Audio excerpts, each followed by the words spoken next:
Hello, everyone, and welcome to this week's webinar. My name is Anya Leonard. I'm the founder and director of Classical Wisdom, a site dedicated to bringing ancient wisdom to modern minds. And we have a very exciting event today. We'll be moderated by Alexandra Hudson. For those of you who don't already know her, she is the author and founder of Civic Renaissance, an intellectual community dedicated to beauty, goodness, and truth, and reviving the wisdom of the past. And she's working on her first book on civil discourse for St. Martin's Press. Lexi will be moderating the event and will introduce our fantastic guests for this week. Just a quick note before we begin, please feel free to write in questions whenever you like. We will be addressing them all at the end, so we will have time to have a dialogue with our entire audience as well, so please feel free to write in. And with that, I will pass you on to Lexi. Thanks, Anya. It's my pleasure to be here with you all today. Thank you all for joining us, whether you're watching us live or watching the recording later. Thank you very much for being here and being part of this important conversation about the usefulness, the utility of the classics, and also whether and how we might diversify the classics to incorporate more creators and thinkers and voices that have been historically marginalized in history. And I can't think of a better person to talk about this question with than Anika Prather, who's a new friend, but who's quickly become a very dear friend to me. So let me introduce you to Anika. She earned her BA from Howard University in elementary education. She's earned several graduate degrees in education from NYU and Howard, and she's a master's in liberal arts from St. John's College, the Great Books College in Annapolis, and a PhD in English, theater, and literacy education from the University of Maryland. Her research is focused on building literacy with African American students through engagement in the books of the canon, and she has published her book, Living in the Constellation of the Canon, the lived experiences of African American students reading great books literature recently.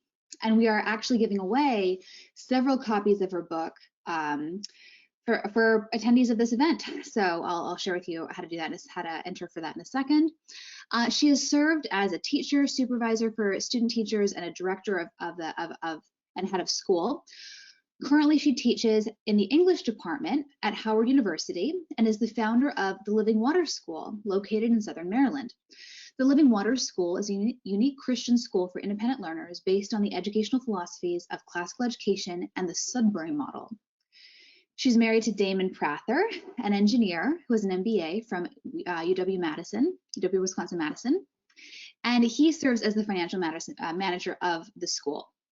She and her husband, Damon, have 3 young children, and they live in the DC metropolitan area. Anika is also a performing artist and incorporates music, drama, and storytelling into most of her presentations. She has produced and written songs for her 2 jazz albums, and we'll link to her jazz albums here because that's super fun. I didn't know that you did jazz, Anika. I love that. That's fabulous. I can speak firsthand to storytelling abilities and just dynamism as a speaker that you'll all get to enjoy today as we learn from her and as we have this conversation about the utility of the classics and how to diversify them, how to bring more and new voices or voices that have been historically overlooked to just the great books, the great conversation. So Anika, thank you for being here. Thank you so much for having me. Anika, we've been talking about this idea almost since we first met. This idea of, how do we incorporate voices that have been historically marginalized, historically overlooked. Part of your doctoral work was on the way in which minorities and primarily African Americans in American history have used the great books and the classics. And we both come from a standpoint, all of us on this panel, Anya included, come from a position of appreciating the great conversation, that the quote unquote Western tradition, the humanistic tradition, the liberal arts. And that's why we want to have this conversation. How do we make it better? And one attempt to revive and kind of bring to the fore the great conversation, the great books tradition was in the 1940s, 1950s, Mortimer Adler at the University of Chicago. It was a really incredible push to just revive an interest, a widespread cross-class Yes. interest Yes. in the great books, and it was a remarkable achievement. I can't overstate enough. There's a great book that I enjoyed reading, a biography of this initiative called A Great Idea at the Time, that kind of, and it primarily draws on 3 PhD dissertations written on this topic that kind of digs into Yes. the history, the conversations, and there was a lot of thought by a lot of smart people put into like canonizing, like what is a Yeah. great, what books should all people read before they die, Yes. and what books do we need to read to consider ourselves truly educated. Right. And that was an incredible feat, Mhm. both objectively but also in terms of cultural diffusion. It's thought Yes. that 1 to 2% of American households had copies of these books. Of like, I have them on my shelf. You can probably see them behind me, just over my my shoulder Yep. here. Yeah. These I are, have them too. Yeah. leather bound, Yes. really beautiful, and Encyclopedia Britannica books, and so they're really well done, and they're purveyed by cultural door-to-door, purveyed by door-to-door salesmen. So like millions of American households had these books, Yes. which is just incredible. But there are a few concerns, a few potential criticisms. One being Mhm. that there were no women Right. authors, Right. and there were no minority authors, Yeah. no authors of color represented in Yeah. this great books canon, in this one attempt to kind of define what the canon is, what the standard was going to be. And there are problems with that for many different reasons. It's not as if there weren't women and authors of color that were deserving of being in this canon. Mhm. So that's kind of what we're talking about, and it links to the question of whether we need the classics are very much under Yes. attack. And Right. I'm thinking both big C classics like the academic discipline of ancient Greece and Rome, but also small C Yes. classics, like we refer to just like I a love that. great book, a book that Mhm. everyone should read. That's the kind Yeah. of, that's not primarily linked to ancient Greece and Rome, but just a book Yeah. that everyone should read. So, but kind of just yeah, the great books, the great conversation, the Western tradition, whatever you want to call it, it's all being scrutinized and very much under attack today. A lot of people are skeptical of its utility. So we're here to talk about that, Anika. And so why do you care about this topic? Why are you here, a part of this conversation? Well, I think many people have heard my story, and it really started with my parents starting a classical school in a predominantly Black neighborhood. And I grew up in a pretty conscious home. My father was a professor at Howard University. Both of my parents were graduates of Howard University. They really took time to teach my brother and I about Black history, African history, to value our culture. And it was just really odd to me that they would choose to start a classical school. I didn't see how the two connected. And to make a very long story short, I ended up teaching music and drama there as I was working on my master's in music education at Howard. And I began to just see change happen in the students. Now, this was not connected to because at the time, I did not know it was such an integral part of Black history. But I did begin to see some intellectual, emotional, mental changes in the students, a lot of enlightenment. And it was not connected to them wanting to be white. I didn't see that happen. I didn't see them begin to dislike or not appreciate their own heritage. But as one student said, they said, I feel like I've been given a key to understand the world around me and the world that I live. They began to see Latin everywhere. Their vocabulary began to increase so they could understand things. One student said, I understand movies even better. I'm able to watch the news and really get it. There are quotes sometimes I see around mentioned in the media that I can understand now. And it just makes me feel like I've been given access to some secret code. Okay. So that was more of a superficial reason. Then fast forward a little bit, I just accidentally, it's no elaborate story around it. I accidentally ended up reading Souls of Black Folk.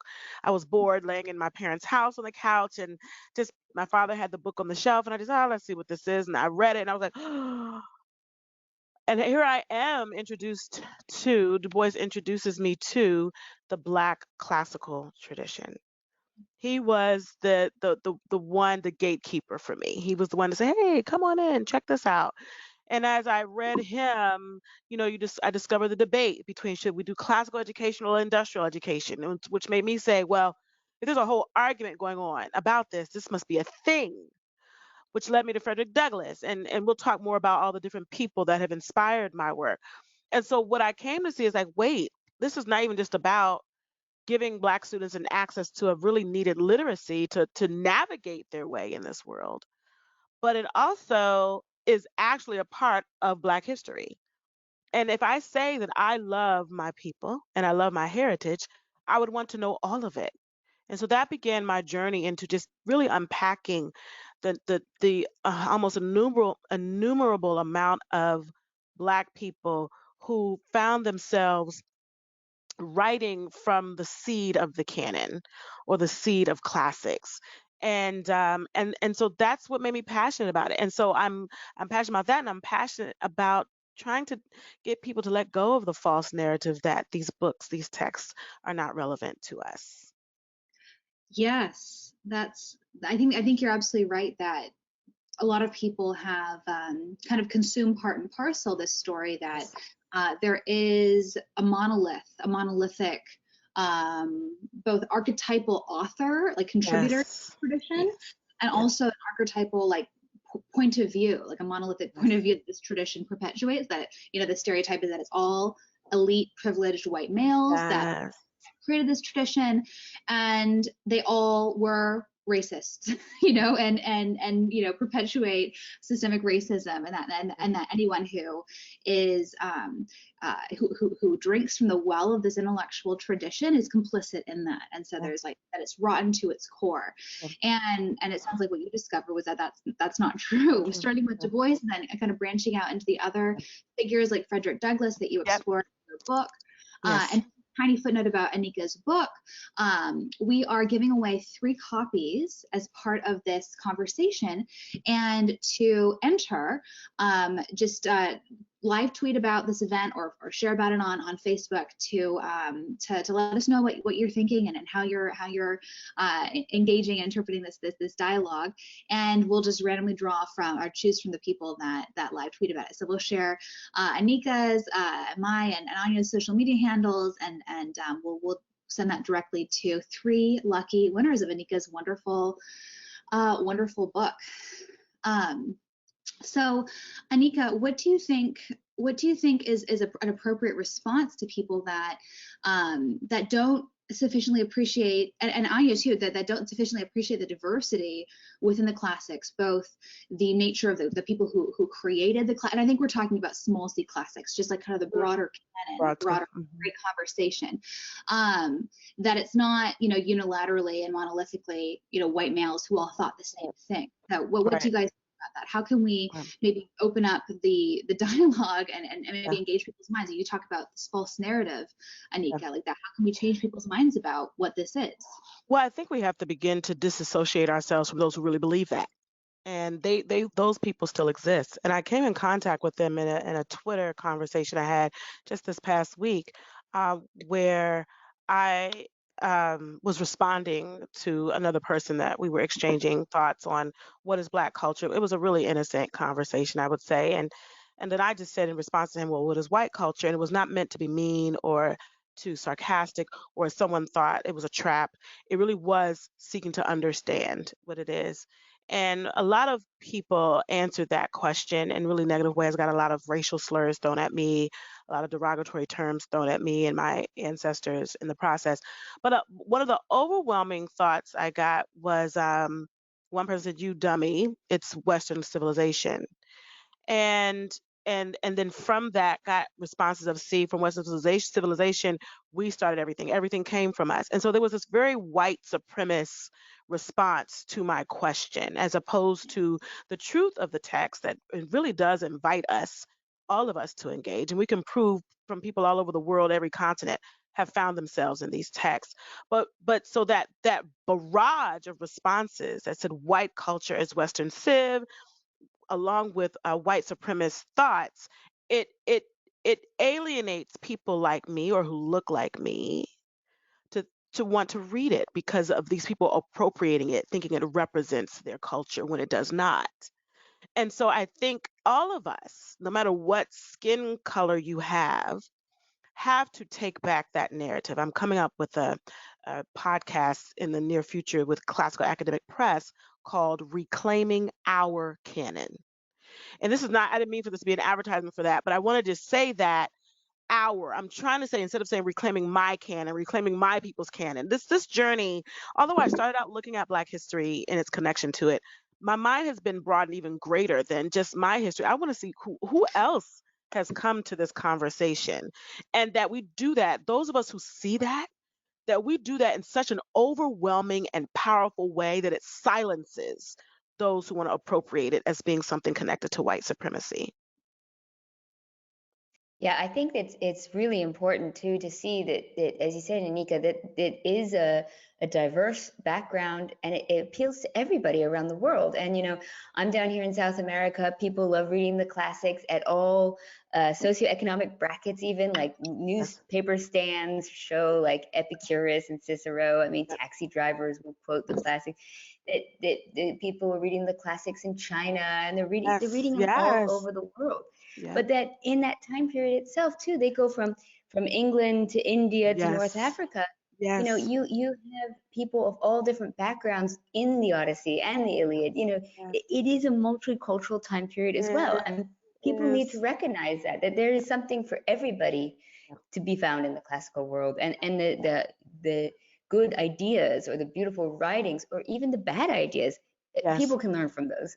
Yes. And Lexi, you and I have been talking recently about how everyone wants to hold on to false narratives. Like we are like, this is mine, Tasmanian devil, like this is mine, this is mine. But that's not uh that's not the message of the text, And so I love what you said, Anya, about how they have traveled. I think it's Achebe Chinua, right? He wrote this book called Things Fall Apart. Well, he was grounded in the classical tradition as well. He read the works of the canon, and you find tidbits of the Odyssey and different texts in his work. And that's just an example of what I mean. Why everyone has come to it, but because people misappropriate it, there are those of us who shy away from it when we really have to push through that false narrative.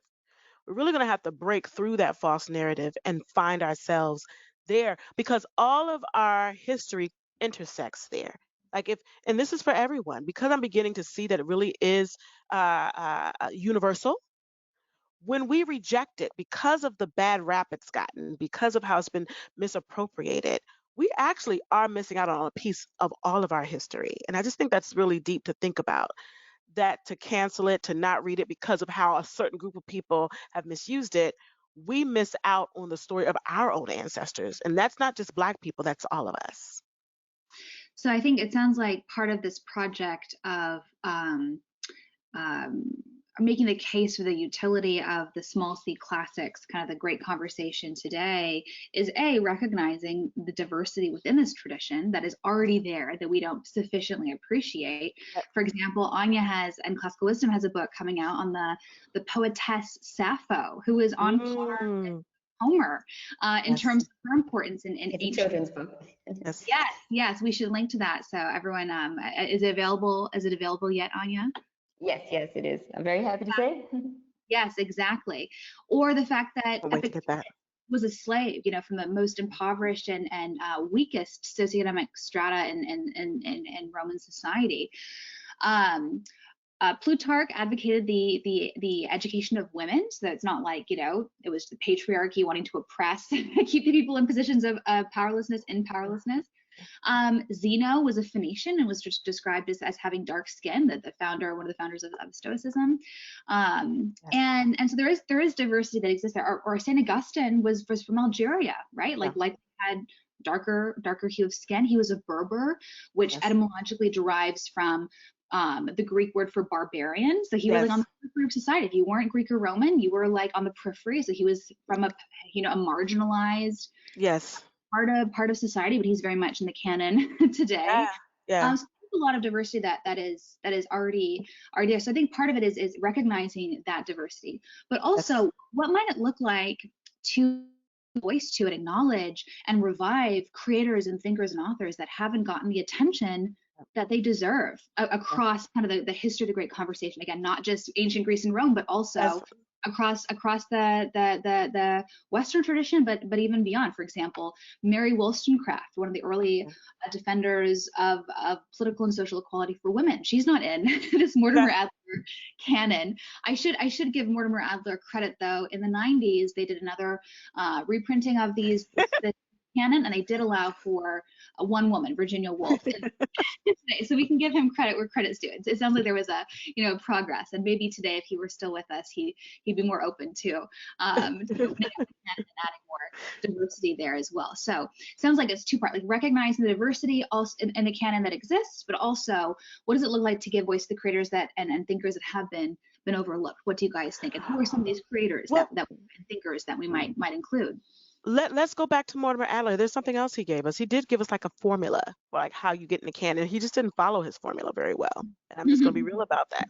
His formula is there are, we start off with the Greek, ancient Greek and Roman texts, right, as being kind of the seed of it all. And then the authors, and I like what you said, Anya, earlier in a conversation we had, how it's the seed and kind of branches out from there, and all of these other texts in the Western canon branch out from there, right? And Mortimer Adler says that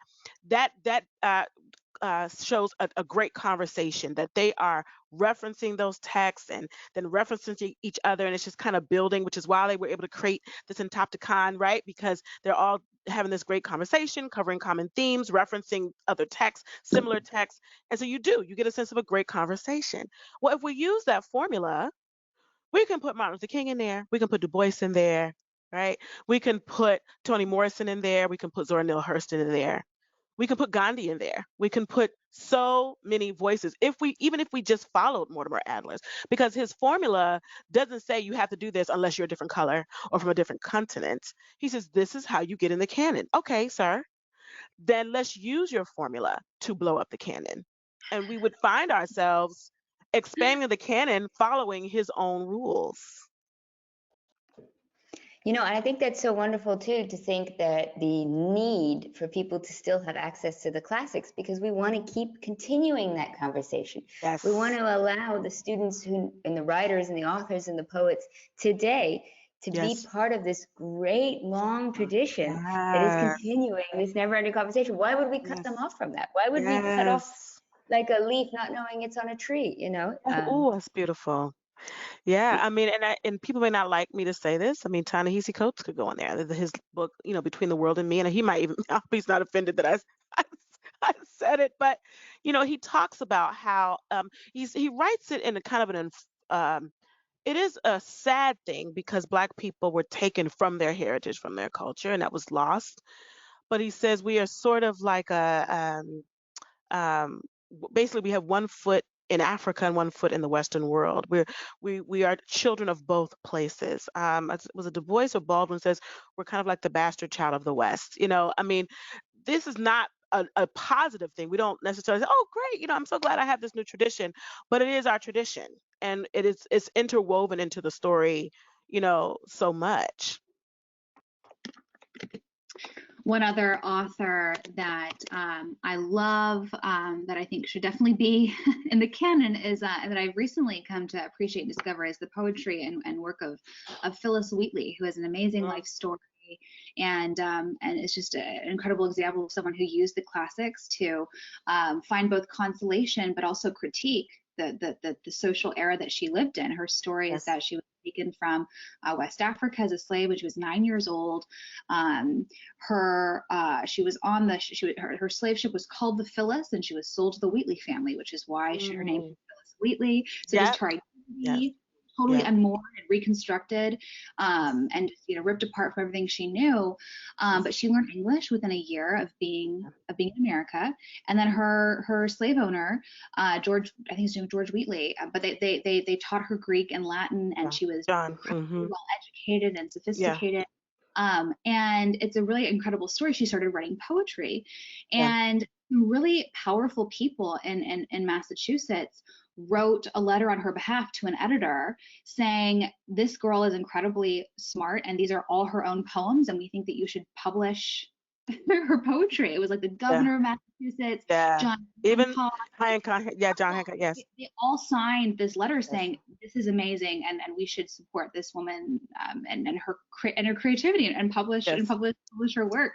Yeah. And George Wheatley also, her owner, also wrote a really lovely letter to the editor, separate from the letter that was co-signed by many prominent white men in Massachusetts at the time, saying she's amazing, like, right, publish her, it's great. So her work of poetry, her book of poetry is definitely worth diving into and exploring. It should definitely be in the canon, just like because she's someone exactly who builds off of the kind of literary and intellectual philosophical tradition of the West, of ancient Greece and Rome, but also kind of make sense of her own life, her own traumas, her own struggles, and to bring clarity and healing to her own kind of time and existence. Interestingly enough, Thomas Jefferson was one of the many people who criticized her authorship and were skeptical of authorship. And his conversation was like, this isn't even really worth engaging with. And again, this is an era where people thought that an African American individual was not at the same cognitive level as a white person, and there's a lot of skepticism, which is just horrible and insane. But I think like her story itself texturizes the narrative of the West. The fact that there were people that saw her talent, her intelligence, and her creativity and her art, and supported her, championed that. Like I think that's a beautiful and amazing story, and her work is beautiful, just beautiful, and totally worth diving in. So I commend Phyllis Wheatley's poetry to all of you, all of you. Any others? Any speakers and authors? Go ahead. I just want to talk about Phyllis Wheatley because I don't know if we fully understand even deeper. So we have Thomas Jeff. Well, first of all, you have in her story is John Hancock, Thomas Jefferson, and George Washington. Yeah. Like she no is small names. Yeah. This is at the founding of America, and so we see this woman having a voice at the founding of America. There's a letter exchange. George Washington writes her because she wrote George Washington a letter, and he writes her this beautiful letter saying that she's been gifted with the muses and that he wants to meet her one day. Very different than our friend Thomas Jefferson, who was still caught up in his notes from the state of Virginia and whatever his belief was about Black people. But then you have John Hancock and George Washington both saying this woman is brilliant. Her poetry is beautiful. We affirm her. We welcome her into this space. And so so that's even powerful. That it denotes a struggle, this constant struggle of these conflicting races trying to come together. And the letter that George Washington writes her is dated 1776. I think it's February something 1776, which is the birth of our the year of the birth of America. And so I'm so intrigued by her because on the one hand, you see her writing this poetry that people are able to receive and listen to and value, but she's also telling her story through her poetry without shame. She's using it in several forms. She's using it as a form of protest. So whenever you see her poems about heroism, I look at those as her protest poems. I'm going to overcome this Goliath of enslavement. And she does. She becomes free, right? She dies in poverty. But there are other slave narratives similar to her where some chose to completely cut off any need to depend on those who oppress them, to just find their own way. There's a poem, she's actually a former slave of George Washington, said she would rather die in poverty than to depend on being enslaved to survive, or those who enslaved her to survive. And so Phyllis Wheatley dies in poverty, but as a free woman. Very sad story, but as a free woman. She found faith in God as a way to find hope from her despair of being separated from her family. She's really an incredible story, and she's really masterfully weaves in the classics, the Bible, in a way to kind of hide how frustrated she is about enslavement, how she's finding hope in God through her enslavement, how she still longs for home, but she hides it all under classics and the scriptures. I think it's an interesting reminder that the classics can and have been used Mhm. as a tool of social critique. Like she Yes, did use her education and her yes, knowledge of this conversation to speak a yes, language that could yes, resonate with the educated, white male population yes, was complicit in a system that was subjugating her and people like yes, her. yes, uh, Powerful. And secondly, the fact that she could use that to bridge divides. And this is a topic that I've heard Anika speak really powerfully about, just how how analogizing the great conversation to a fire, yes, that people come around yes, and dialogue and engage and bridge. And I love, Anika has a really great story about the relationship between Frederick Douglass yes, and Abraham Lincoln that I'd love to invite you to share, Anika. And then I want to plug Anika's book. Anya, I'm not sure, I can't see the chat, so I hope that you've been able to share Anika's book so people can go buy it on their own if they would like, and also to enter to win the book. Tweet about this conversation or share about it on Facebook and tag Classical Wisdom, me, Civic Renaissance, and Anika, if you don't mind sharing those handles and I've ways. put all the handles and links in the chat for everybody, and we'll also send a follow-up email afterwards with this recording, including links as well. So if you don't get a chance to catch them here, you will get them later, so don't worry. And Anika's book is a great chance to learn about how people like Frederick Douglass and others use the classical tradition to better themselves and the world around them in their own lives. So Anika, I'd love to hear. I love the way you tell the story about how the great books, the great conversation, was the foundation of this relationship, this powerful yes, relationship between yes. Abraham Lincoln and Douglass. Yeah, both Frederick Douglass and Abraham Lincoln were self-taught men. None of them had, Frederick Douglass had no formal education, but for the brief moment the slave master's wife taught him to read till he was about 6 or 7. And then Abraham Lincoln, I don't think, finished elementary school or what have you, but neither one of them had formal training. But they both had a connection to classics and the works of the canon. They both were readers of the Columbian Orator. And so when you kind of piece their story together, you get a sense of a shared wisdom, a shared heritage that connected them, a shared language, a shared literacy that allowed them to, it opened the door for this conversation that they could have with each other. And so, a sort of a relationship, I'm sorry, my camera's acting up a little bit, a sort of relationship formed between the two of them, where Frederick Douglass eventually was invited to go talk to Abraham Lincoln in the White House, right? And he was able to, uh, I don't want to say he convinced, like he is the reason Abraham Lincoln emancipated the slaves, but he contributed to that conversation. He was influential to Abraham Lincoln emancipating the slaves. One of the when Douglass was enslaved, he taught himself logic and rhetoric. He self-taught logic and rhetoric by reading the writings of Cicero, the arguments of Cicero, and he would practice these arguments. And then he saw, different ancient dialogues where he saw one where a slave was able to convince his master to set him free. And so he said, I'm going to use that as my tool. I'm going to use that. I'm not going to use violence. I'm not going to use anger. I'm going to use logic and rhetoric to convince the enslavers to let the enslaved people go. He practices that while he's enslaved, and he's quote you know he's doing it, performing it, kind of speaking it to fellow enslaved people. He's reading things to fellow enslaved people to practice this. He frees himself at 20 years old, and he continues this journey of teaching himself logic and rhetoric. Well, he puts that to good use in a lot of different places, in his orations and his speeches, but also in his conversation with Abraham Lincoln. And one of the things that's presented to Abraham Lincoln is the possibility of hey, if you emancipate the slaves, maybe you could get some to join the Union side to fight in the Civil War. And that contributed to Abraham Lincoln, who was already vacillating about what to do. He was already dealing with a conscience. He was going through an evolution himself. At one point, he was saying, if I could help America without freeing the slaves, I would. But he evolves from that. And you're going to have to do your own research to explore that, because we don't have time for me to unpack that.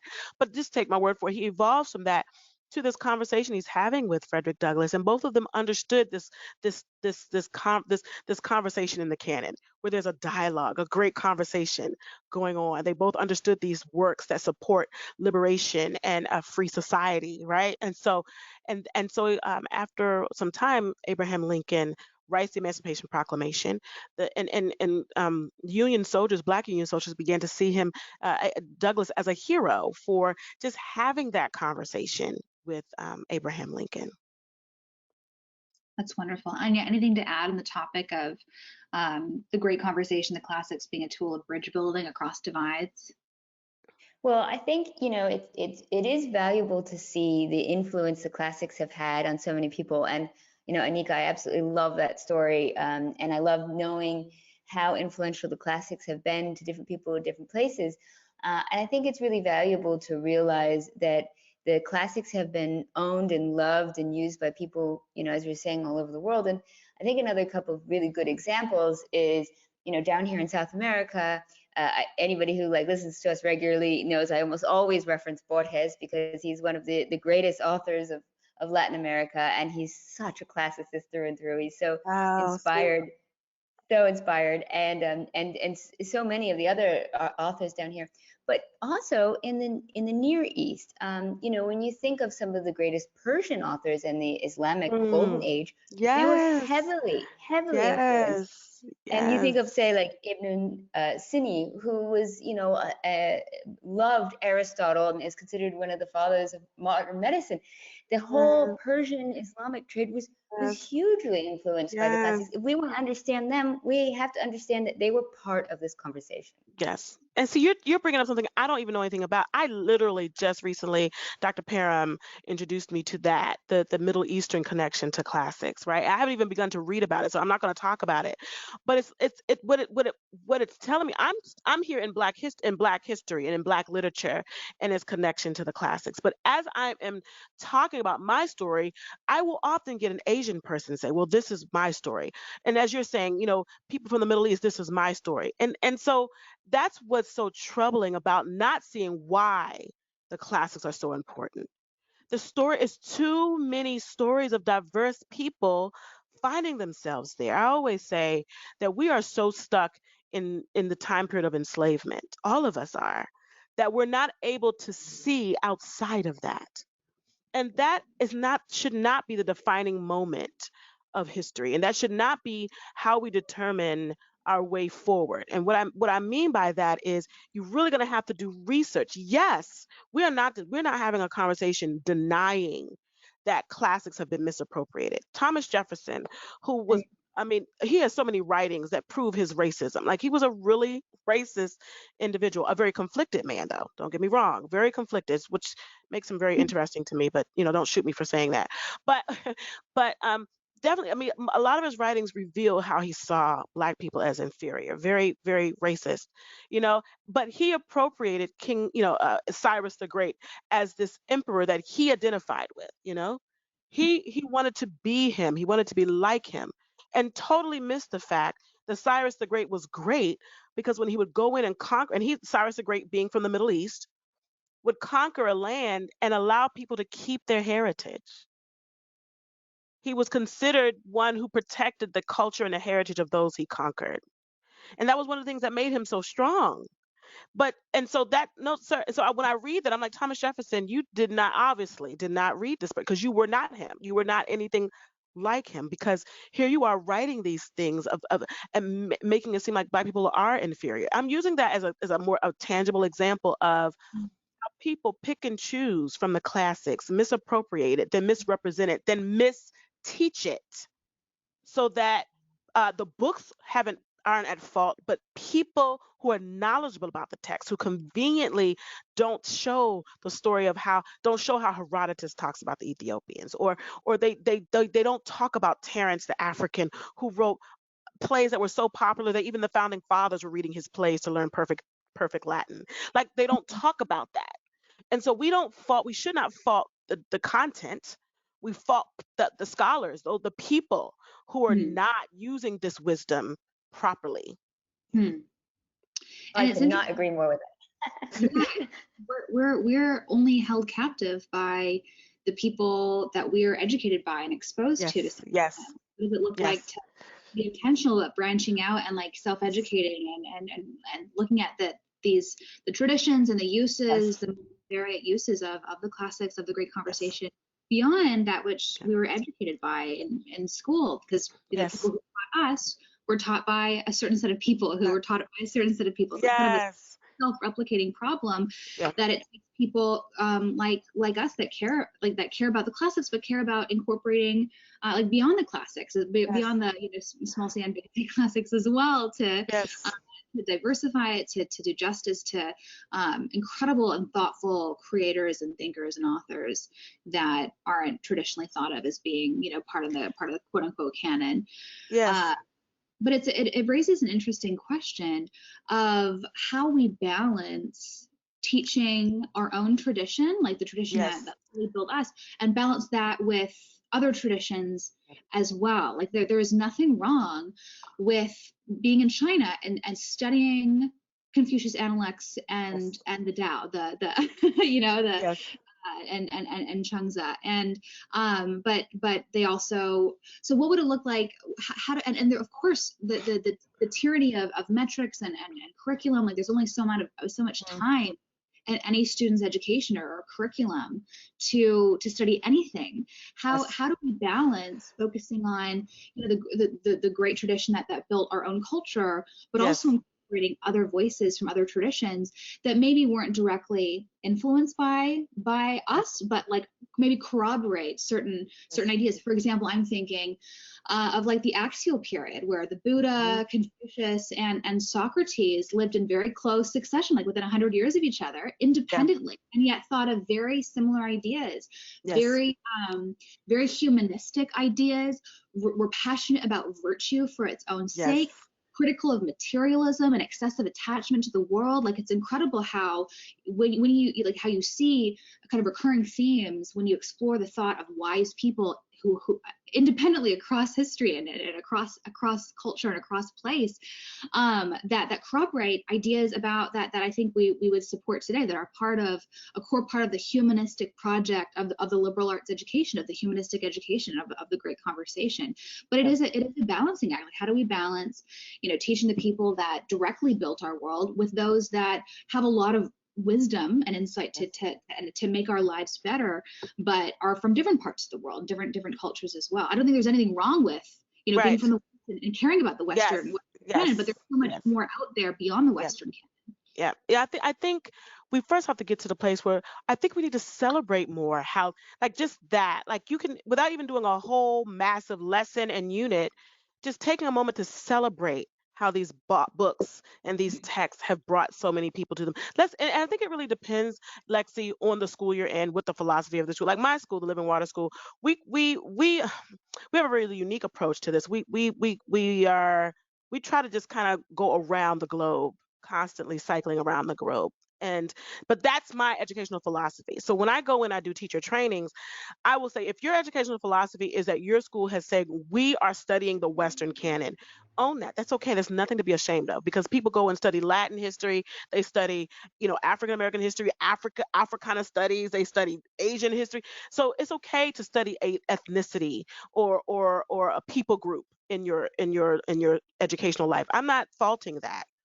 But I like what you said, Lexi, that it's important also to, throughout your lessons, that you're showing how they do branch out and touch other people. Even if you did that a little bit, take a moment. Maybe it's your morning time. Maybe it's like if you're in K-12 education, maybe you have right after recess, you sit around the rocking chair with your kids and you read a short poem written by Phyllis Wheatley, or you read something short, just so that in their mind they realize it's not just about white culture, that they get a taste of that. It does touch other people, even if the focus of your school is not to be as broad a scope. And the reason why I'm trying to be careful to give people a freedom that's okay, is because I have friends who are like, well, I want my child to go to a Mandarin immersion program.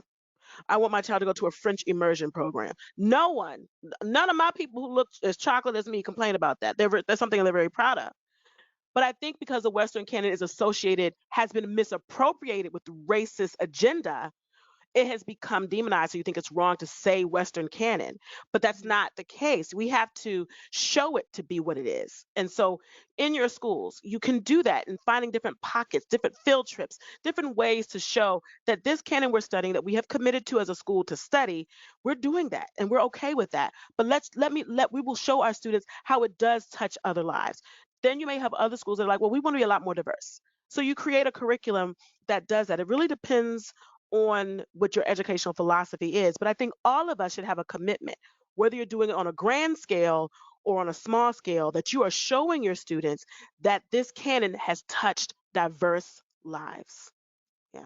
I think that's a really good point. And also that the fact is, sadly, a lot of times, some of these more diverse voices, we don't have as much extant material to deal with. Yes. Like when you think of Sappho, like, Yes. even though she originally wrote over 100,000 lines, like we are left with fragments and scraps, only Yes. one or two poems really. Yes. So the time it takes to cover Sappho realistically isn't that long. Yes. So you can do it, Yes. but also I think sometimes it's worthwhile just acknowledging that the diversity. And one thing I think of too is like, okay, I love the pre-Socratics, Thales of Miletus and Anaximander and Heraclitus and all those guys. Almost every single one of them studied in Egypt or Persia or See? India. Yes. So rather than just saying these like magical geniuses just came up with these ideas out of nowhere in Greece, no, just acknowledge that they wasn't a culture in a bubble. They are the continuation of a conversation that was happening before. Yes. And even if we don't have all of the surviving materials of that original conversation, we need to just acknowledge that there was a conversation that they were also taking part of. Yes, yes, and I think, and to that point, Anya, I'm again bringing in some personal experiences in this. When I told you earlier in our conversation that I went through a pretty racial attack when I was trying to figure out Western culture, white culture, and things like that. One of the things that was thrown at me is that the ancient Egyptians were white, and that Augustine was white. And what I want to say to people too is, as you study ancient history or early medieval period or these early writers, it is really important to do historical study as you're preparing your lessons, as you're teaching, as you're giving this information, so you can understand what's going on. Because a lot of times what we do is we take the scars of racism here in America and we place that color line, that lens in the ancient world or the early medieval world, which is that's a horrible fallacy. That's a horrible false narrative. And we have to stop doing that because, for example, someone says, well, that didn't happen in sub-Sahara. There was no sub-Saharan anything in that time period. It was just Africa. Yeah. And African civilizations spanned the continent. They weren't just relegated to the countries we see. So if we think about the civilization of Ethiopia, it wasn't just the country we see now, but it spanned the entire north, south, east. And Frank Snowden from Howard University, this is why I'm saddened that Howard canceled his classics department. I'm praying that they figure a way to re-evolve it. But Frank Snowden was trying to prove that point in his work, Blacks in Antiquity and Before Color Prejudice. And he was talking about how there wasn't like this sub-Sahara line where up here they were white, down here they were just, inferior, dark-skinned people with no civilization. That's not what was happening there. And so Egypt, Ethiopia, I think Kush and Ethiopia are synonymous, or Kush, they were civilizations that spanned the north, south, eastern parts, western parts of Africa. And it was because it was before colonization, there were various shades of brown and black on that continent, from Egypt to Libya on down to the southern part.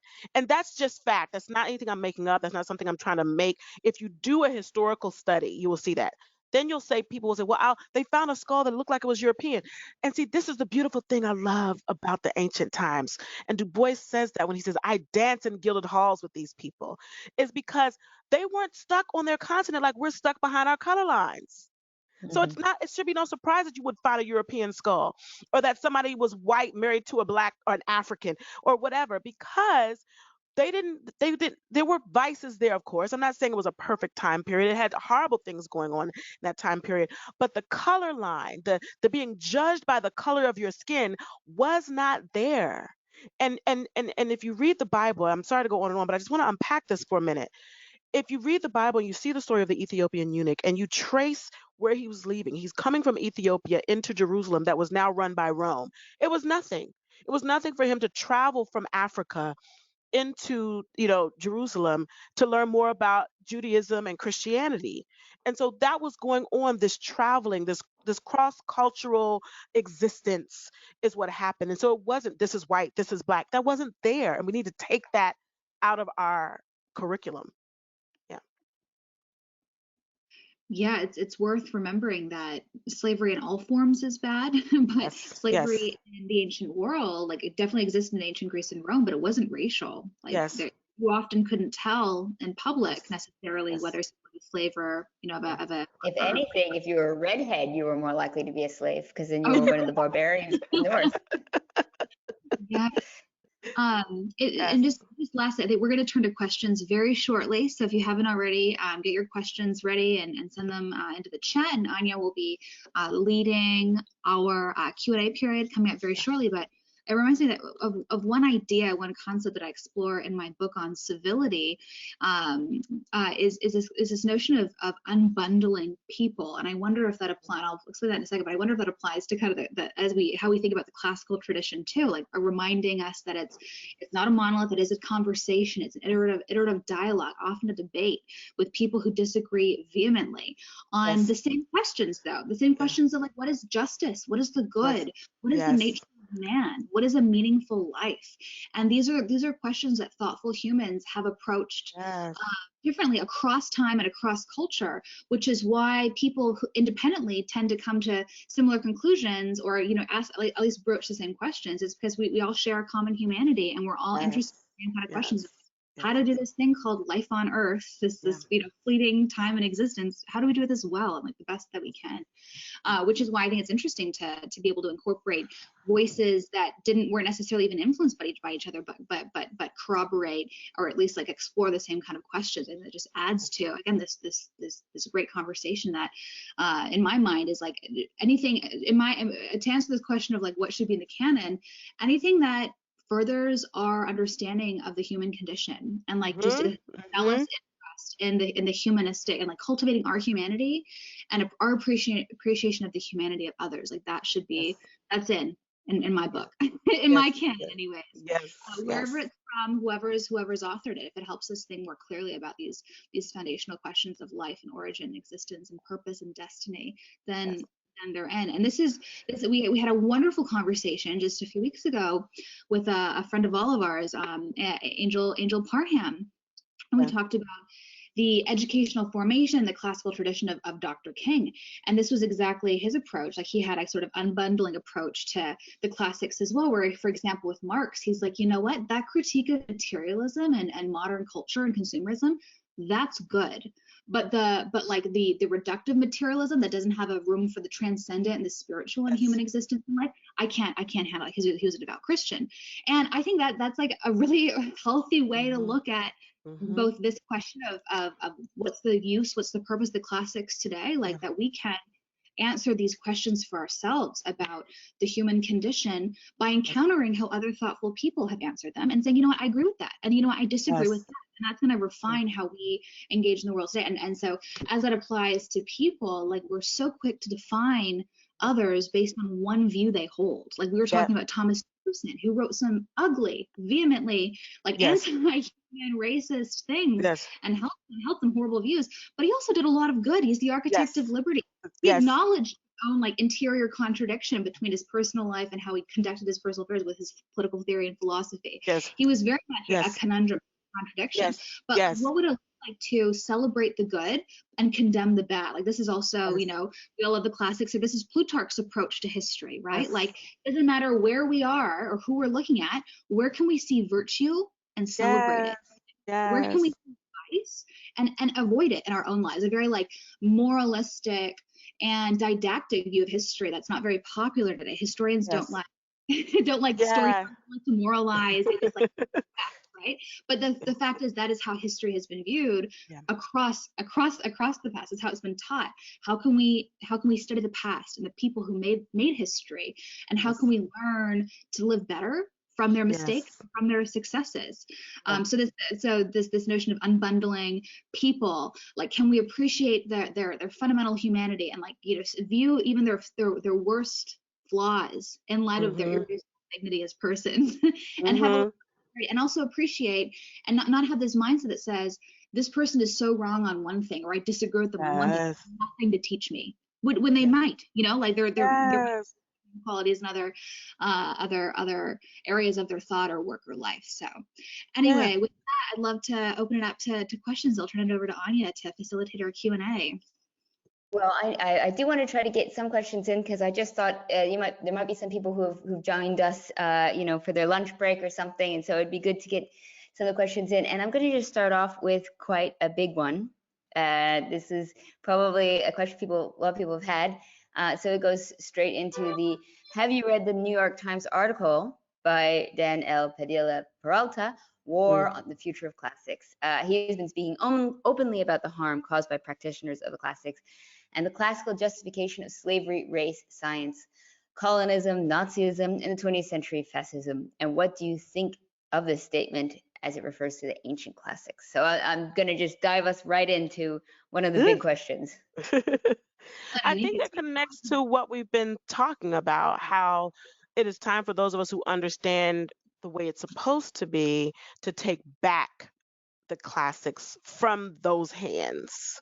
And I, like I said, this week I came face to face with those who are using it to support a racist agenda, a white supremacist agenda, a very hateful agenda, a way to say that Western Civ means that African culture is nothing but a bunch of people using the bathroom in their huts. I mean, so that was said to me this not even a week ago, that while we had Western Civ, this is what your ancestors were doing. And they had no understanding of anything. They had, all the beautiful culture and beauty that came out of Black culture.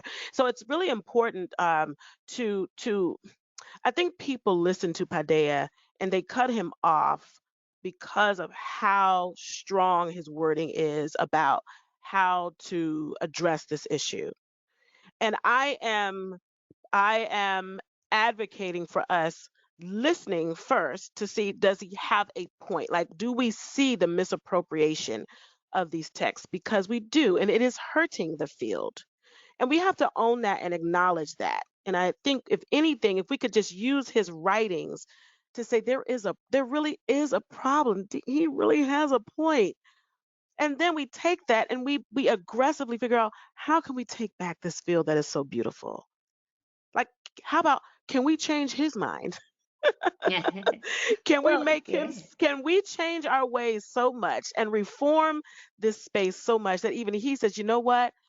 I doubted you all for a minute, but I'll give it back to you. Can we do that? Because I think it's very easy to, because the texts are so diverse and so many diverse people have connected to them. And so I'll be quiet so somebody else can speak. Yeah. No, Lexi, do you have anything to add to that?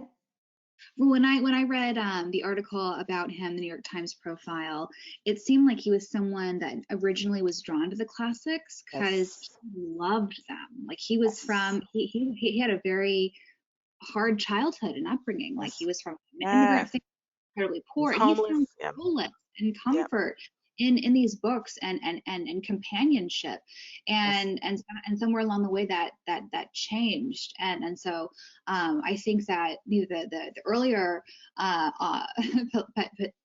author, he would very much be a companion for this conversation, because he saw the way in which this sort of education questions could bridge divides and give hope and help us cultivate our humanity and foster dialogue and inspire us, Yeah.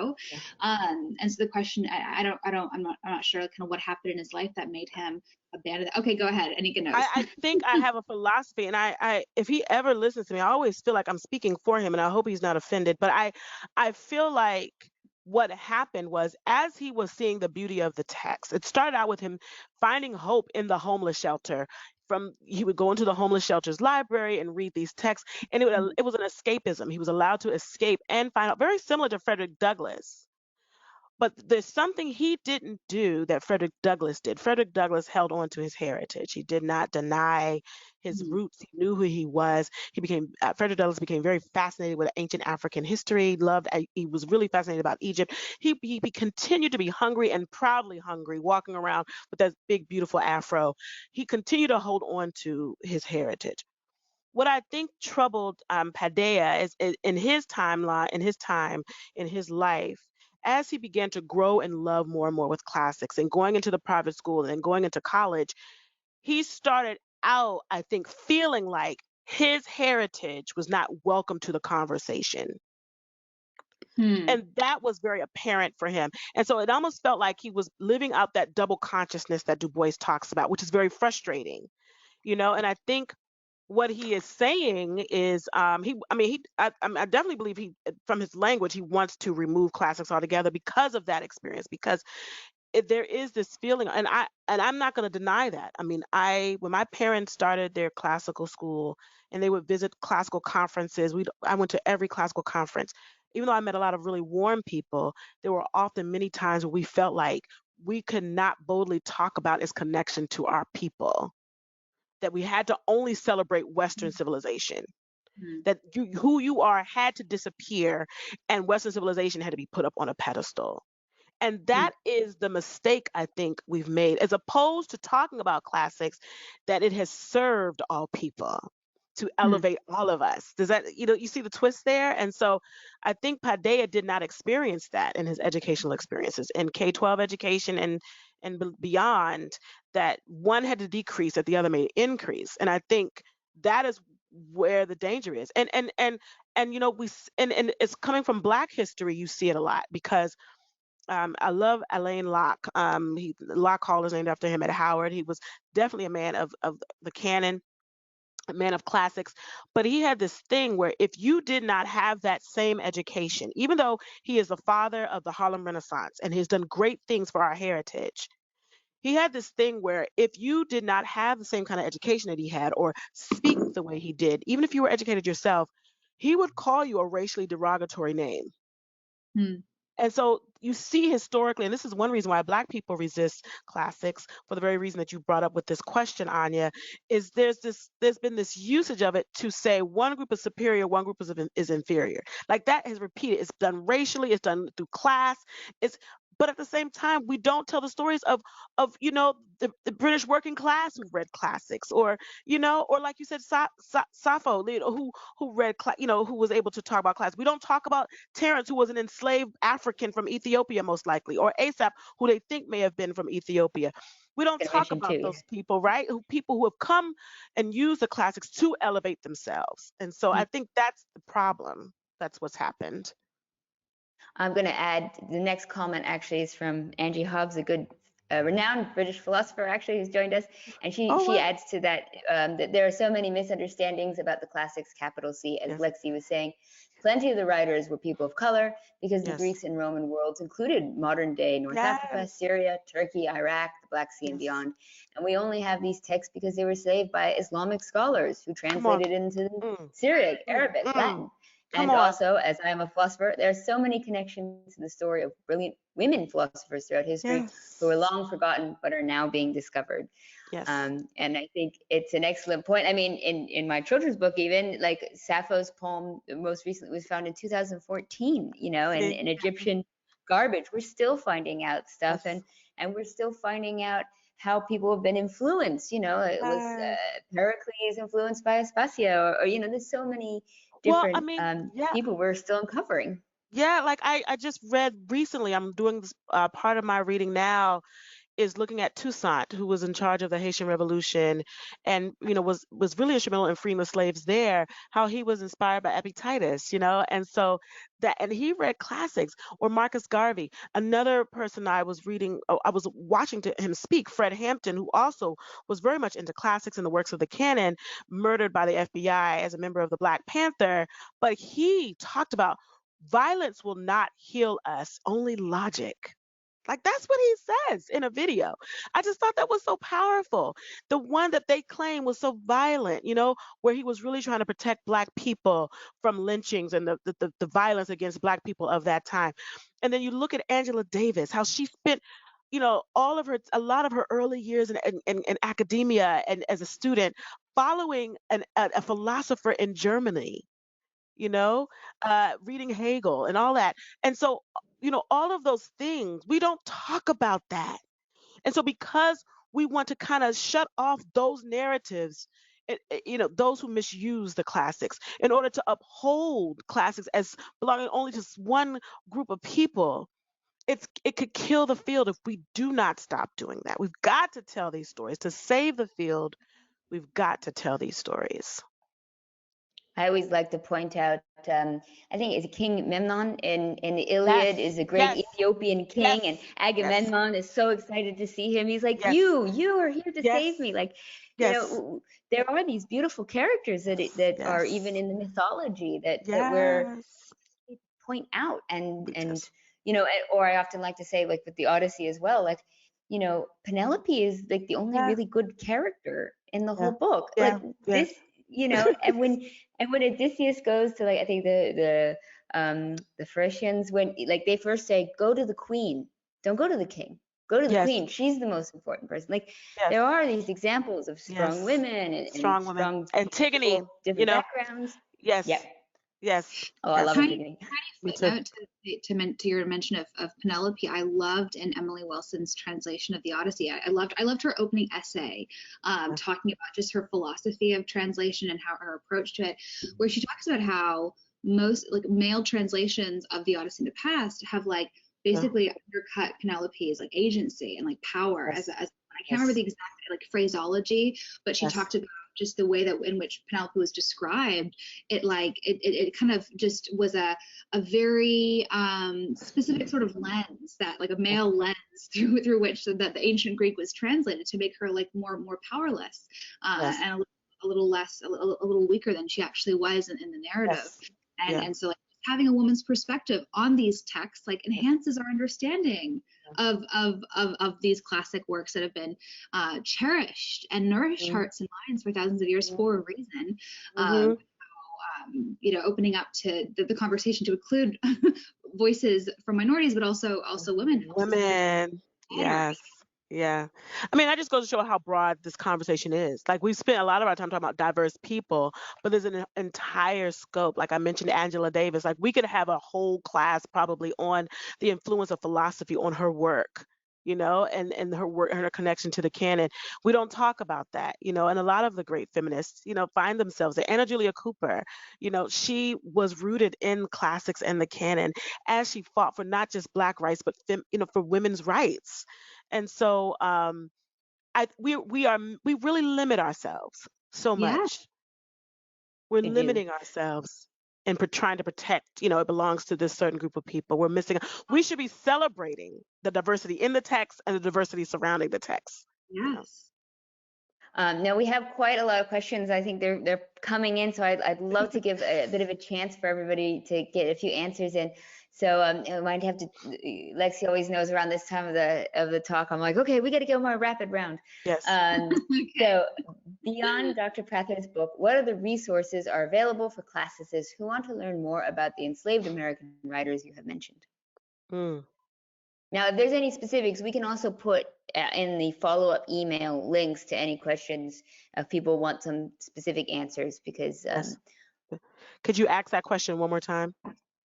beyond Dr. Prather's book, what other resources are available for classicists who want to learn more about the enslaved American writers you have mentioned? Okay. Everyone should have Dr. E. Ashley Harrison's book, The Ebony Column. It is phenomenal. It's so well written. Just please, everyone should have it. He goes through. He touches on Phyllis Wheatley, Du Bois, um, Frederick Douglass, and there's one more. Anna Julia Cooper, and the connection that they had to the classics. But then he also brings in a lot of Black history as he's unpacking that, so you learn about others as well in the process. It's a beautiful, wonderful book, and so I would definitely go to that one too. I'd probably add Well, like reading I that. themselves too, right? Like reading Yes, Frederick Douglass's yes, yes, autobiography, reading Phyllis Wheatley's yes, poetry yes, themselves, going to the sources, and like you could, yeah. it's Oh, brimming with allusions, and you can see the yes, influence everywhere on every yes, page. yeah. Or Like Anna Julia, yeah, letter from and Birmingham jail, like these, like go to the yes. first text, and you feel the influence there, you see it. It's Anna visceral. Julia Cooper's A Voice from the South, but there's a book called The Voice of Anna Julia Cooper. You can get it on Amazon. That book is everything. My page is about to fall out. I read it so much because of how much it unpacks her story, but it's all her writings. And then the editors of that book took all of her writings, even her poetry, and her commitment to bringing classical education to the Black community, and her commitment to fighting for women's rights, all rooted in classic texts, and they also do a lot of good biography of her themselves. So it's called Right. The Voice of Anna Julia Cooper. I would get that too. Excellent. I'm making notes so I can send them to everyone. Add it to my Amazon Um, cart. and the next question is, in establishing a canon, perhaps we start with a basic canon, the Greek and Roman philosophers, other classics, small c, and then add our own titles, stories and histories that speak to each person's individual experiences. Mm-hmm. Yeah, I mean, trying to establish an actual canon, I mean, it is tricky. Yes. It's really tricky. Yeah. I think this is what's fun about like the life of lifelong learners. It's that we Yes. don't have to make these judgment calls like that. Everyone read this, like it's like follow your interests, follow Yes. your passions. And I think that in fact, a more diverse canon in the future that's more representative of historically marginalized peoples depends on people having that interest and desire to incorporate more voices at an individual level. And I think that this conversation we're having now, I hope it reaches people individually, and like we're not talking to administrators, we're not talking to people saying, put XYZ, more in the in the canon Yes. necessarily, but like hopefully sparking your interest to go read Frederick Douglass's autobiography or read Phyllis Wheatley's poetry on your own. Like I think that just spark, because you need that's all you need. You need someone to say Yes. this is worth your time, and then you choose Yes. to do it. Like that's Yes. what the life of the autodidact, the life of the lifelong learner, the life of the person interested in the humanistic tradition and the great conversation. Like that's the joy, the privilege of the life of the mind in this way. Yes. Yes. Yes.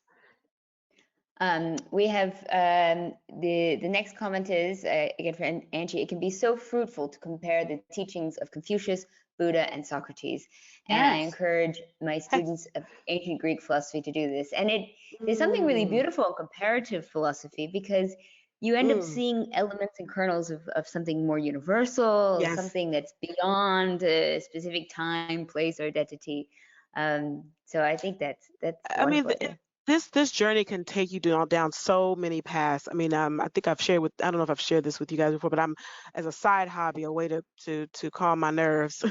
I work a lot in fiber arts. I spin yarn, I do tapestry weaving, knit, crochet, and things like that. And I love to get wool from local farmers, and I have a few Angora sheep, not sheep, but rabbits that I spin their wool. And so that got me into looking at the history of weaving in classic times, which led me on this journey to show how weaving is woven into the Greek myths, right? And it's also woven Yeah. into the stories of Black people, and the Egyptian goddess Neith being the goddess of weaving.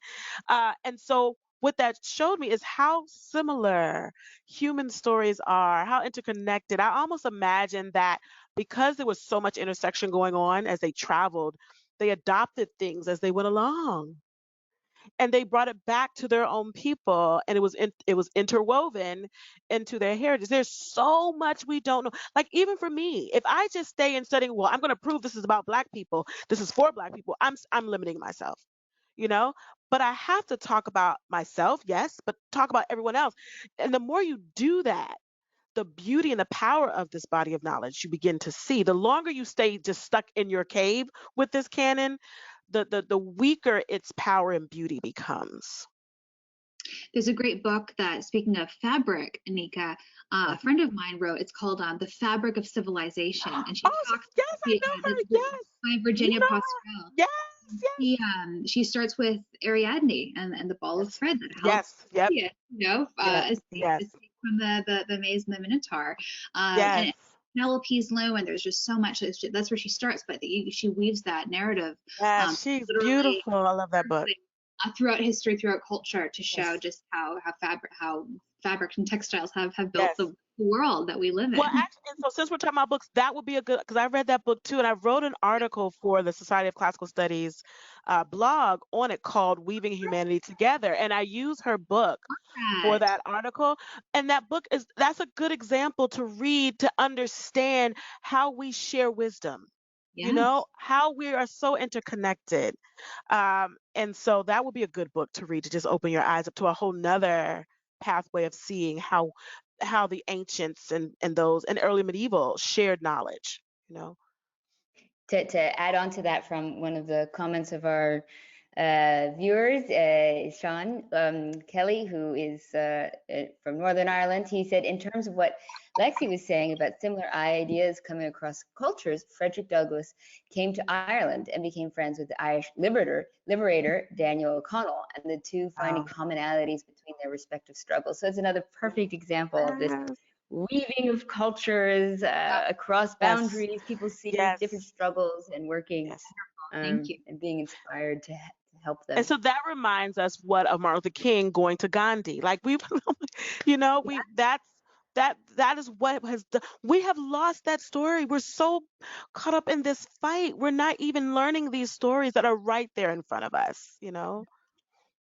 Yeah, I know Gandhi and Tolstoy were good friends. Yes. I mean, pen See, pals as well. They also inspired. So Really here you could just know that. crossing around the see. globe. Yep. Yep. Uh, the next comment is from Angie. She says, or Agni, sorry. One should read African authors Diop, Apai, Ebengai. I'm mispronouncing these, apologies.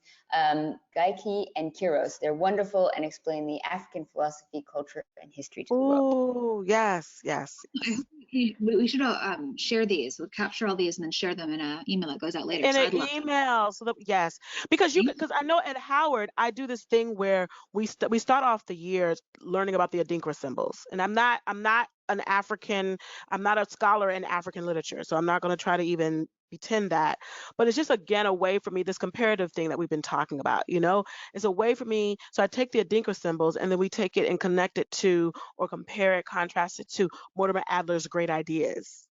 And I do that to show that wisdom just doesn't come from one place. And it's really you. important for me to do that working at Howard so that I'm saying to the students, I want us to read classics, but I don't want you to think I'm bringing it to you because I think this is where wisdom is only found. We go into it to see how it's connected to all of humanity, especially our ancestors in this fight for liberation.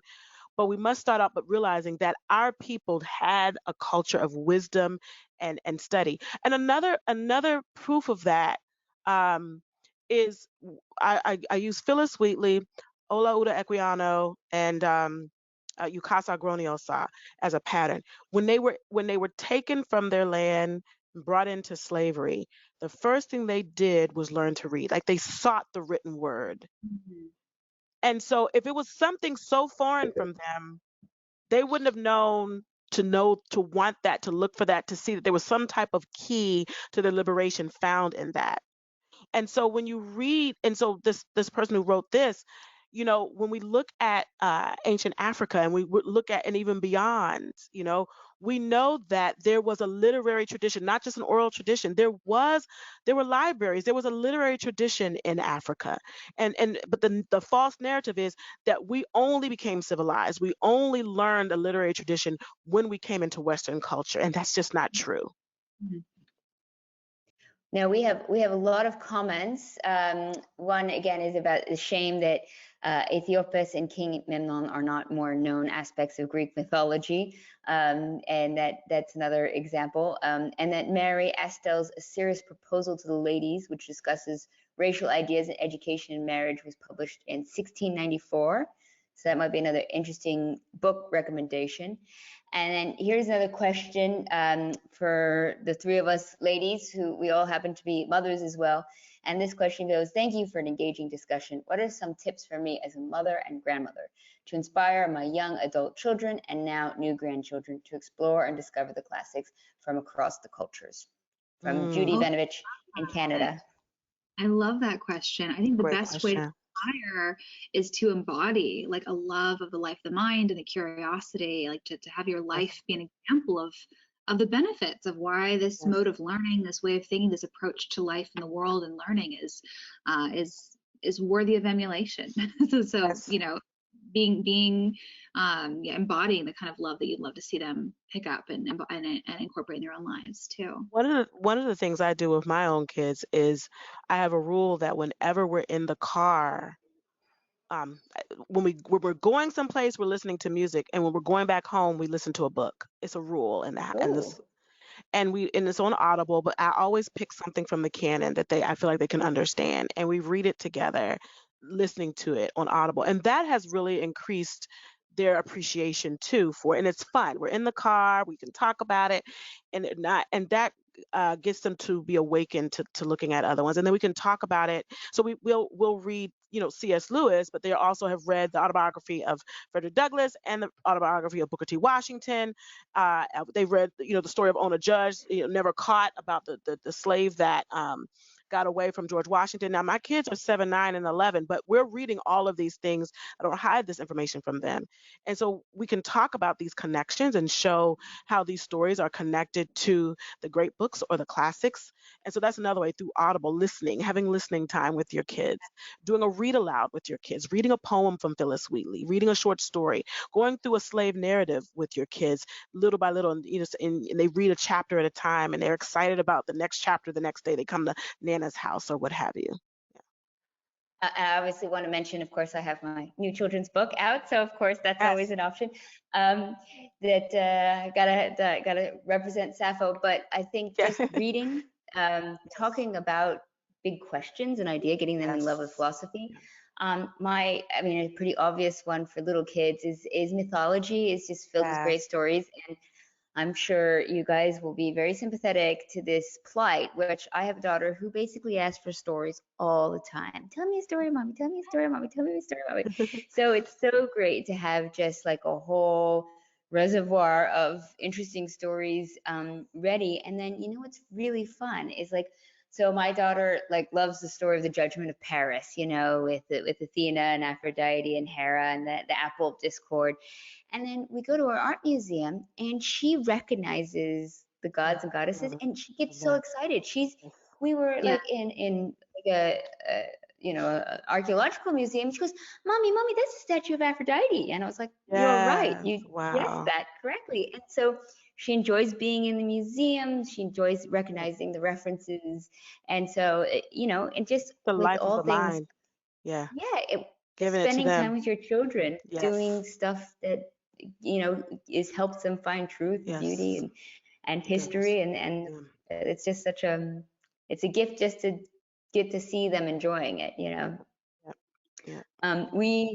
I know we're running quite late out of time, so I just want to say some of the last couple of comments from people.